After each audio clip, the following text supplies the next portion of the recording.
Welcome friends, this is Parthish and again we are in the session of control systems. This is the third session in the continuation and let us classify the control systems. So today's layout of the session is how the control system can be classified. So it can be classified in different groups, say distributed parameter system and lumped parameter system, stochastic versus deterministic system, discrete time versus continuous time system, time varying versus time invariant system, and nonlinear versus linear system. So by the end we'll see how we are arriving at the point where we can say that the entire course is about the linear time invariant systems and the designs related to this domain. So let us start the classification of control systems. So we can say that the classes of control systems are like this. Say we have the classes, we can define it in a block.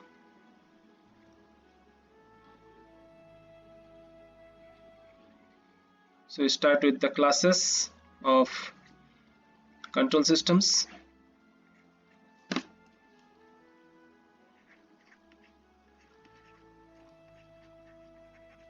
So starting with this, the first discrimination is how a control system is seen as a distributed parameter system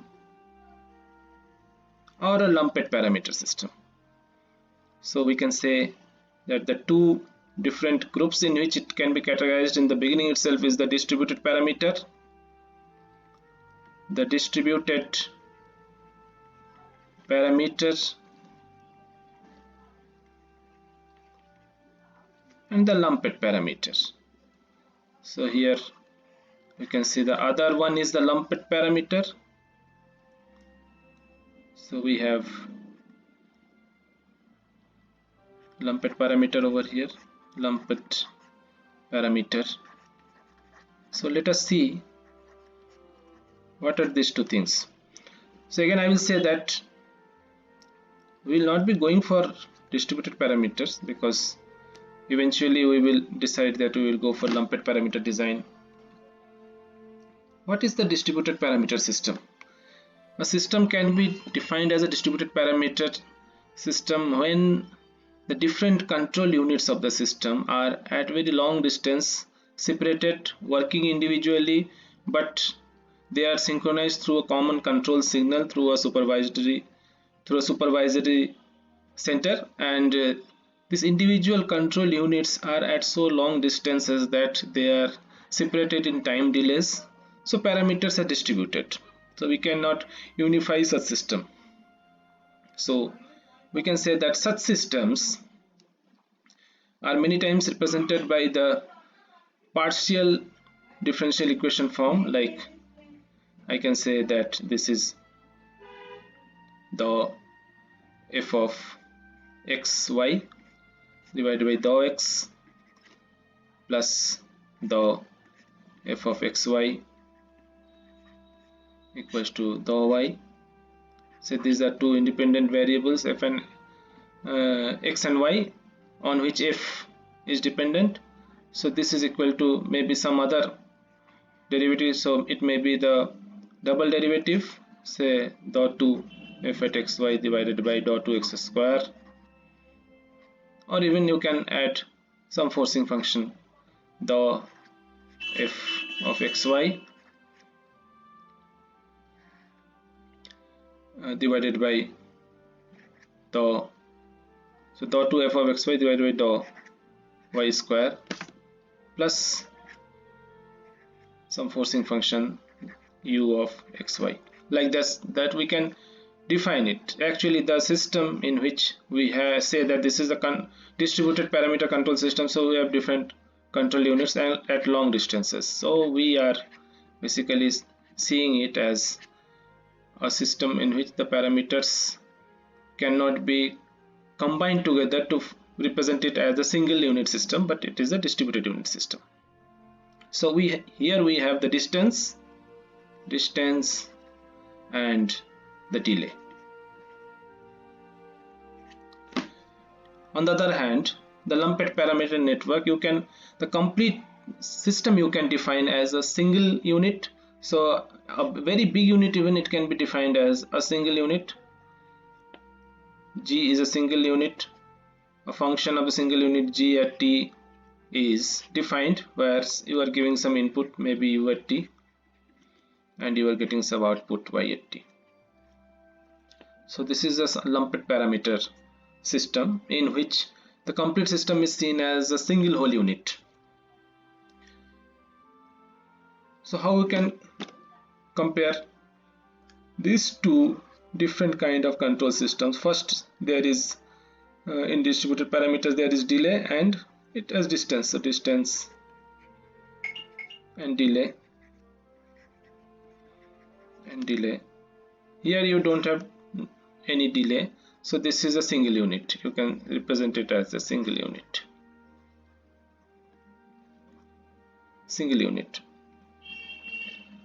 So eventually we will go for this lumped parameter systems, while in our course we will not go for distributed parameter system. So the next one is, once we are deciding upon the system as a lumped parameter system, let us check. Lumped parameter system is our choice for the ease of use of different mathematical tools. Then this can be divided into two parts, the stochastic and the deterministic. So again, stochastic system pertains to the systems in which we are having the output but we don't have the clear reason what are the various causes and inputs to the system. So this is stochastic. This is stochastic, also called probabilistic, and the other one is deterministic. So we can determine the exact behavior of the system from its input output values. Deterministic. So that is why the deterministic system. So let us see an example of a stochastic system. How we have discussed in earlier sessions that a rainfall happens certain place during certain time every year around the same time with the similar statistics. So there is some cause somewhere due to which it is raining with some statistics, but we don't know the exact cause. So such systems are probabilistic system, and we classify a stochastic system, and different control mathematics is used for that. On the other hand, if you go for deterministic system, you have the input to the system. So here you can say that there is input to the system, the power supply. You have the power supply. Suppose this is AC power, AC single phase 240 volt supply is there. Suppose you are providing AC single phase 240 volt AC supply as 50 Hertz to your ceiling fan. You can control it using a on-off switch. Is on-off switch you can control. So this point is the input point to the system, and this revolution in RPM. Fans are known for RPM because they run at fixed speed according to the supply voltage provided. So your input is the supply voltage through on-off switch, and output is the RPM. So in between the fan is a model which can be represented as a single unit. So fan I can represent as a single unit. I am representing it as G at T. Then output YT is there. Output YT will be seen as the RPM. This is the revolution per minute, and here is the input. So this is the input to the system. This is the voltage, right? So what are the things to compare in between these two? We can say here input is not known, input is not known,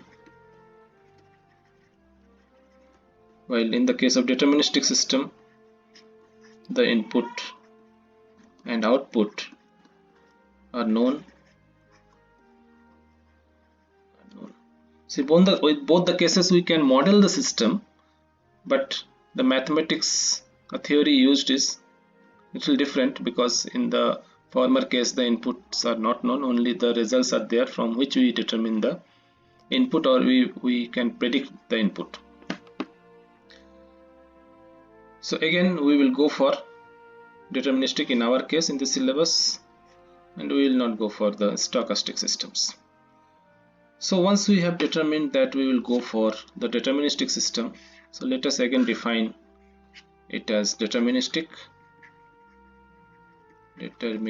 system, which will again be classified into two parts, that is the discrete time.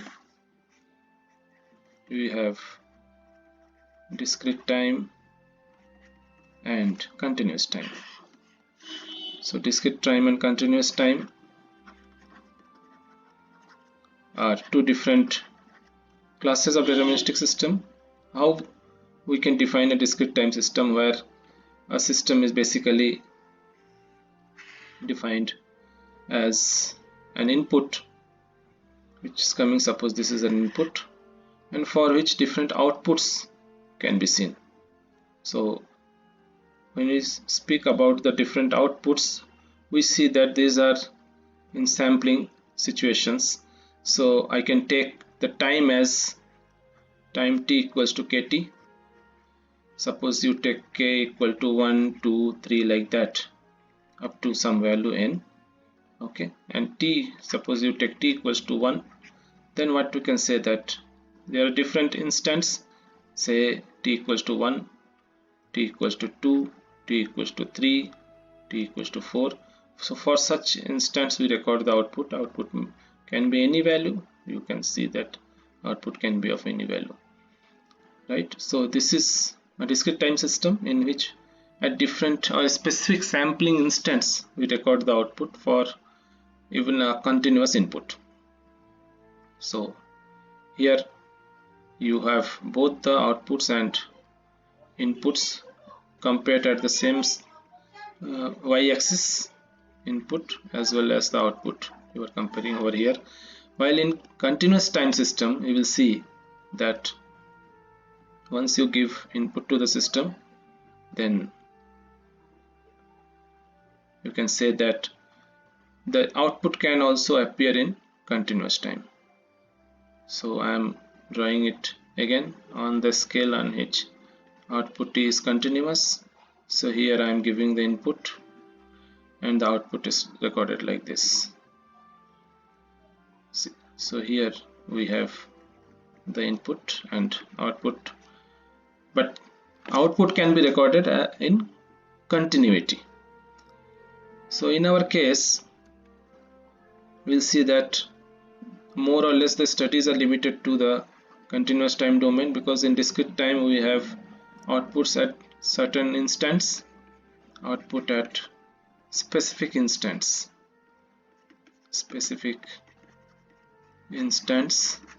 while we have the inputs and outputs both continuous in continuous time. Here continuous input and output. So in this case, in the case of discrete time, we can see the examples where the differential equation form is like this: k minus 1 plus x k minus 2 is equal to some input u at k. But here in continuous time we have d by dt of x plus x equals to some u like that, u at t. Here it is in continuous time it is u at t, in discrete time it is u at k. But again we will go for the continuous time system and we will not opt for the discrete time system in our syllabus. So once we decided that we will go for the continuous time system, so we can again classify further into time varying and time invariant. So this is continuous time, this is continuous time. So we are classifying it again into two parts. the continuous time and discrete time. So you can see that this is discrete time is not taken, so we are taking continuous time. So this is giving us time varying and time invariant.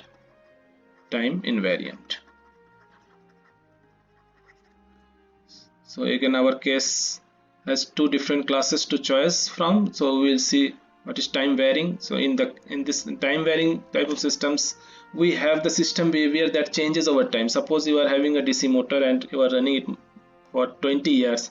After 20 years, you will see the gain of the system has changed, the starting torque has changed, the running current has changed, like this. So in time varying system, if you show it through some differential equations about dx by dt, a coefficient, some coefficient, suppose a naught I am taking, plus a1 x equals to b naught u. In this case, you will see that this coefficients are changing with time, right? This coefficient will change with time in the case of time varying, but when you take the case of time invariant system, this coefficient will be constants. The parameters or coefficients will be constant over time,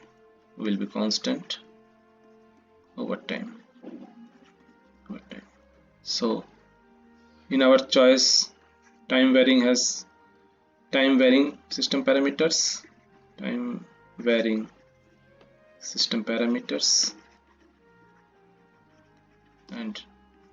in time invariant case, we have the constant coefficient systems. We have constant coefficient systems.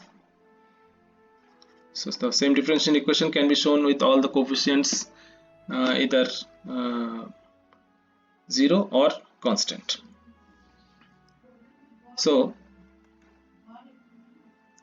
in our case, this is the choice that we will go for the time invariant system. So once we decide for the time invariant system, let us define it like this. We are defining it as time invariant system as our choice.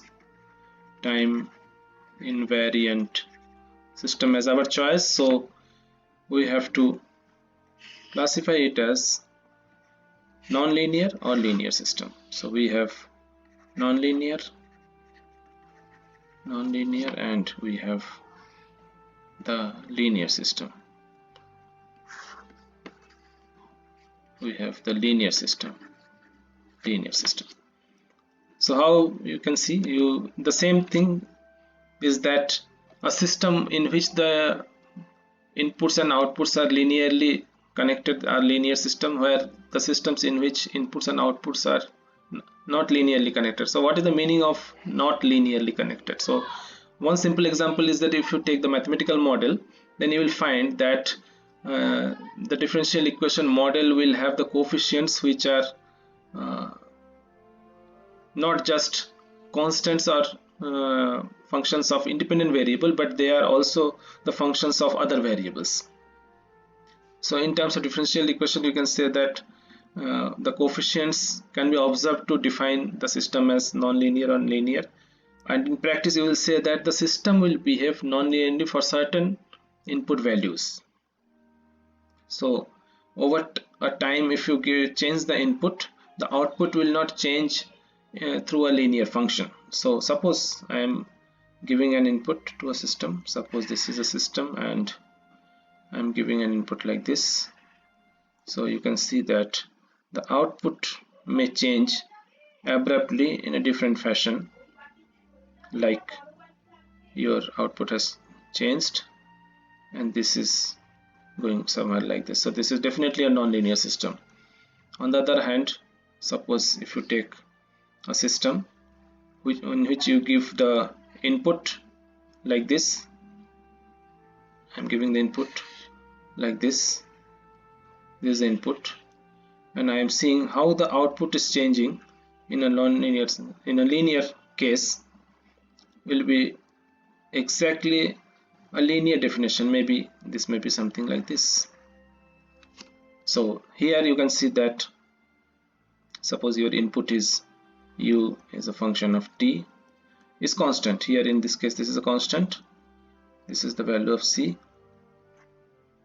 Here you can see the value c, the constant, but output, how the output is behaving, y is a function equal to c into time t.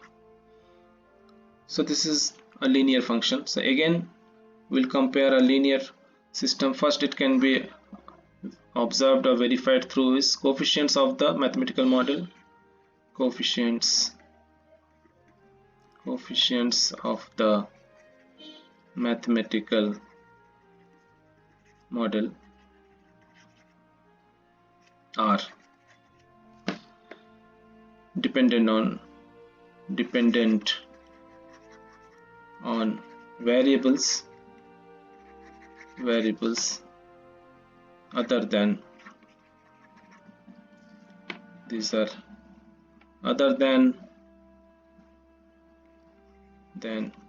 constant or time. But in the case of linear systems, you will see that the coefficients are functions of time, that is an independent variable, or constant. So again, our choice, in this case our choice will be definitely going to be the linear systems. So then we should decide how we want to define the flow diagram of the selection of the systems in this case. So we can say that we start with the classes of systems. So once we start with the classes of systems,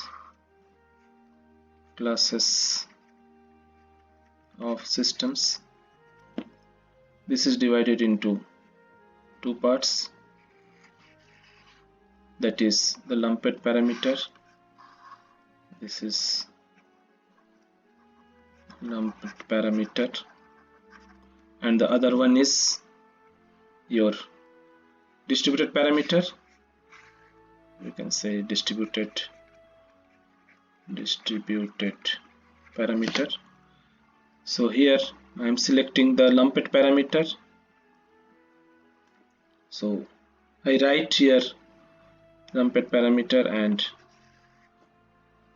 it is classified further into stochastic,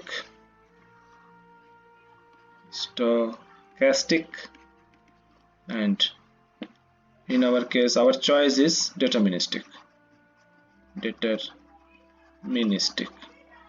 So again, from deterministic, once we have chosen deterministic, we'll see that the other option next is the discrete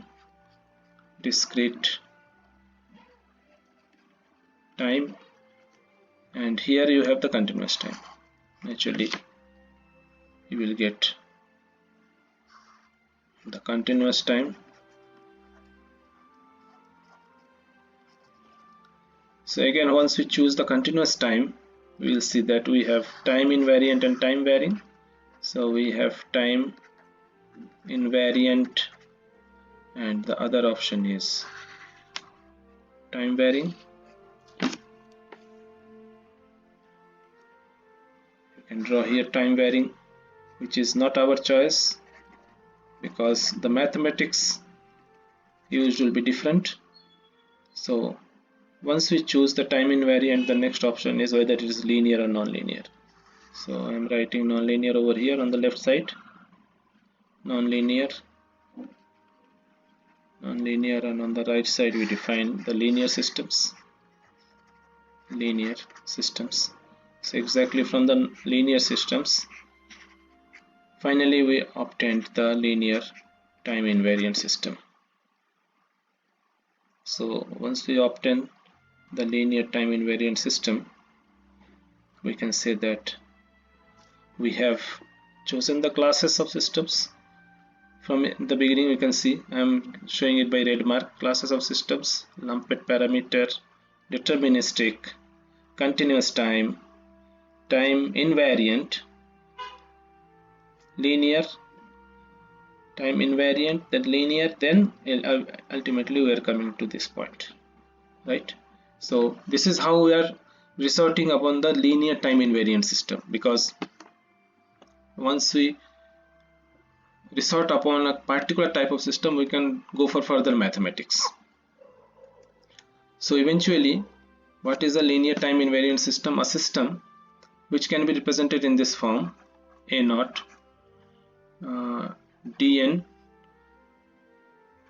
y as a function of time divided by dt power n, plus a1 dn minus 1 y as a function of time divided by dt power n minus 1, up to an y as a function of time equals to b naught